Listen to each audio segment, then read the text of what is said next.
Hey everybody, David here, long time no see. So I'm making a video today because something's been pondering on my mind. It's been just bugging the hell out of me, actually for the last month or so. I'm wondering if I should stop buying the Icons of the Realms miniatures by the case and start looking at maybe going with the pawns. There's lots of, pawn companies out there. Pathfinder has a bunch of pawns. Arknight has a bunch of cool pawns. There's several Kickstarters out there that you can get into that are really inexpensive, and you can get pawns that way on a monthly basis. But I'd say about almost a month ago, I went to pre-order a case of the new Baldur's Gate Icons of the Realms miniatures. I think this is like the 13th or 14th series of Icons now. And when I went to add it to my cart, I added it to the cart. And then when I went to check out, I said, do I really want to do this anymore? And I'll be honest, I wasn't excited about ordering a case of minis. And I love opening them up on the stream and, talking with you guys and hanging out while I'm doing the unboxings. But I'm going to be honest, I just wasn't excited about the new series. I don't know what it is. The cost keeps going up on Icons of the Realms. When I first started buying the first case back in 2014, the prices have just pretty much gone up by about $100 a case from what I remember. I probably could look in my miniature market account to see, but I think it's about $100 more a case. And, you only get 4 bricks, which is 32 packs and 128 miniatures. 128 miniatures for $430. That's for a full case and the special promo dragon or set or whatever they put out. It's a lot of money, and I just wasn't excited. And my son, he's getting into D&D, and he went over to Orlando to Sci-Fi City and bought a couple of the Pathfinder pawn sets. And I never really looked at the pawn sets, although with my Starfinder subscriptions, I actually got a couple of the pawn sets that came in the boxes, and I never opened them up. They were still in the cryovac. And when I went to Orlando, earlier this month, I was checking out his pawns, and I'm like, hey, these are pretty nice, and they're made of a really good material. And come to find out, I actually forgot I got the Kobold Press, the Tome of Beast. I actually, as part of the Kickstarter, I got all of the pawns as well. And I was checking them out, and they're actually really nice quality. So, the pawns are anywhere between, you get in a package, you can get 150 to 300 pawns, and you get plenty of doubles of the monsters that you'll need. And the cost is $20 to $40, and $40 gets you 300 pawns, and that's 2.5 times the amount of miniatures you're going to get for $430. So that's what's been bugging me. And if you go to Paizo and you get the subscription, it's like with the Starfinder subscription. Not only did I get the pawns, I also got, the physical pawns, I also got the PDFs. So I could actually make tokens for playing on Fantasy Grounds. I mean, it's win-win. Free PDF for the subscription. So I'm trying to weigh out the pros and cons here. And, the pros are, to me, the pros are, there's nothing like a miniature. The miniatures look awesome. Most of them, except for the Dryad. That was a pretty bad miniature. And the invisible miniatures. I don't like the invisible miniatures. I think they're a waste of miniature counts, and I think they could do other things with them, but that's just my opinion. that's the pros. So the pros for the pawns are, I mean, you get the great art that's in the book, and you know the cost. I mean, but I'll get into the cost. That's a con, you know. But with the miniatures, another pro is when you have maps, when you have terrain, the immersion's there for the players. You know what I mean? Especially with everything being, you know, in a 3D, you know, terrain and walls and tiles, and even with maps, you can still put terrain on the flip mats or whatever paper maps that you get from, you know, like the tactical maps reincarnated from D&D. Beautiful maps. I mean, for what, $15 you get 10 double-sided maps for 20 maps. I mean, that's beautiful. And it just, I think it immerses the players. Now that I've actually had several around the table games, I think the players really appreciate it. But would they appreciate it?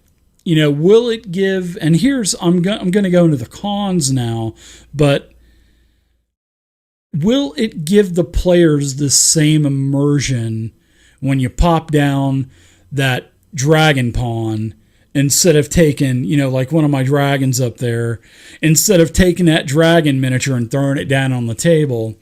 Is it going to give the same, and I hate to say it like this, but is it going to give the players the same oh shit factor? Like, oh shit, there's a dragon on the table now. So that's what I'm worried about is the wow factor, pretty much, you know, of the bigger creatures and stuff like that. But the biggest, I mean, this is by far the biggest and the most huge concern for me on the con, and that's the price.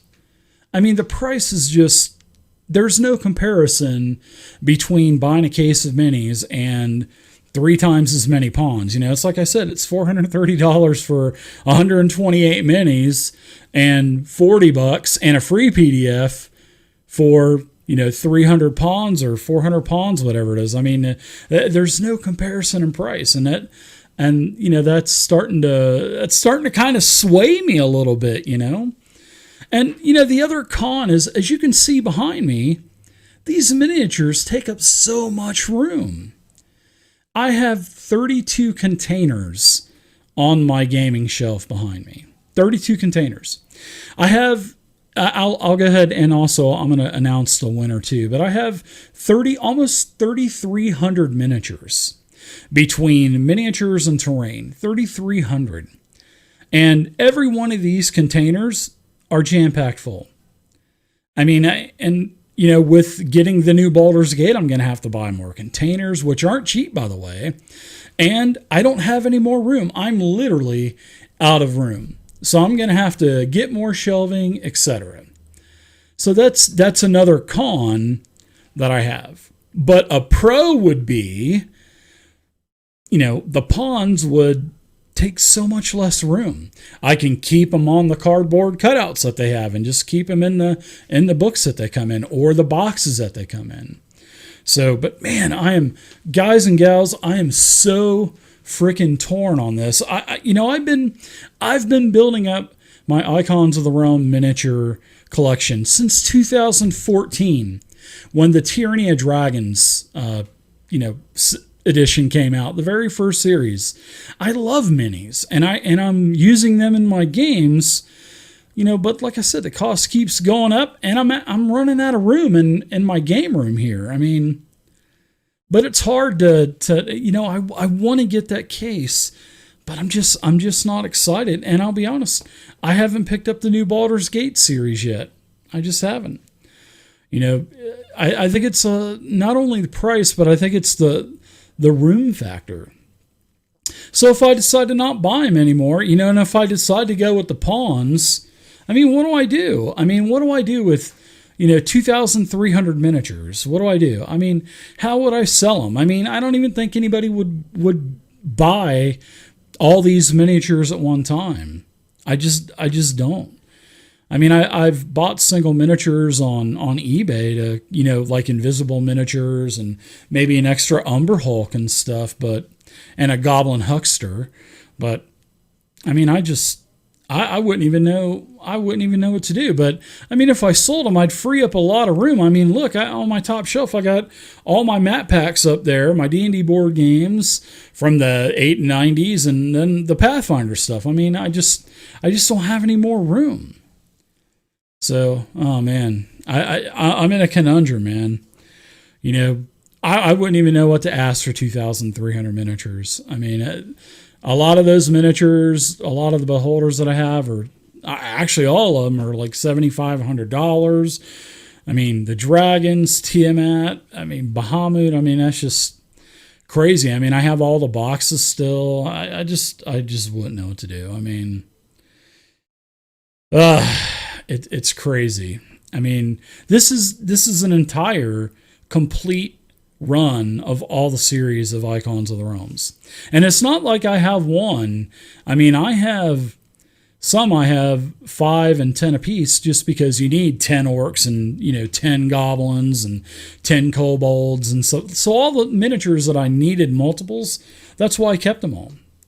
But I mean, there's just so many minis, and I have all the invisible stuff, every single rare, everything. I mean, I just wouldn't know what to do. I mean, I wouldn't mind getting rid of them. If I decide to go with the pawns, I would get rid of my minis just to create more room. Because I just don't want to keep putting more and more shelves up and building more shelves, and man. But I think that's one thing that I didn't take into consideration when I started buying these minis by the case.